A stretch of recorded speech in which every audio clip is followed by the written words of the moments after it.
আসসালামু আলাইকুম গাইস। আজ আমরা চলে এসেছি যে ভত্তা খাইতে। হঠাৎ করে হলাই না কইলো আজ ভত্তা খাইবো। তো ছোট ভাই একটারে তুলে তুলে দিয়েছে ছাদের উপরে একটা ফেফে তো অন্যকে মারতেছেন চুরি করে খাইতেছি, কিন্তু চুরি করে খাইতেছি না, যাতে হাসছে এটা হাতার গাছ। আবার ফেফে ফাইরে শেষ করে আবার গেলাম আমরা গাছের তলে। আমার বন্ধু বাঁশ দিয়া গুতাইতেছে, হত্যাছে না কত দূর হরে জোরে ঠেলা একটা দিছে। এবার আইসে আমার হাতও একটা হয়েছে।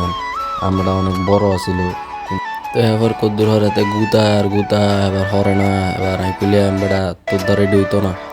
হাতে এডি কনে হরে দিয়ে হাতে কদ্দুর হরে গাছ উঠি গেছে। গাছ উঠি এবার দিই আমরা এবার সমানে হাত আছে। এবার এবার দেখি একটা দিছে ও মেয়েটা হইতে চাই দিয়ে হালকা একটা হসা নিচে দিয়ে সমস্যা নাই, হলাইনে মিলে হসা টসা খাই চাইতো না, সব খাইয়া হালাইব। এবার কদ্দুর হরে আইলাম আইয়ে এডি সব দিয়ে একটা একটা করে হালাইতেছি। ছোট ভাই একটা ভাই এডি এমনি হালাইন না, ওই এমনি হালান দেখছেন নি কেমনি হলে সুন্দর করে হালাইবেন ভাই। এমনি তো ভিডিওটা সুন্দর দেখছেন নি ভাই, আপনারা ভিডিও বানা সুন্দর করে নিলে কত কিছু হলাইনে পরামর্শ দিতেছে। আর সব মিলে ডলার টিলার লাগাই দিছে। কদ্দুর হরে একটা কইতা ভাই আর হাত কেটে গেছে, আর হাততাম না একেবারে দূর বেড়ে ডল মল রক্ত টক্ত সব একবারে মাইকা রেখে খাইয়ালাম। তো মাইকিন একটা জায়গা আমরা গ্যাপ দিছি, কারণ এটার ভিতরে যে জাল দিছি আমরা তারা মুখ লাগিয়া আর আমরা হেড টেড খারাপ হয়ে যাবো, এর লাগে আর আমরা এই ভিডিওটা দেখাইছি না।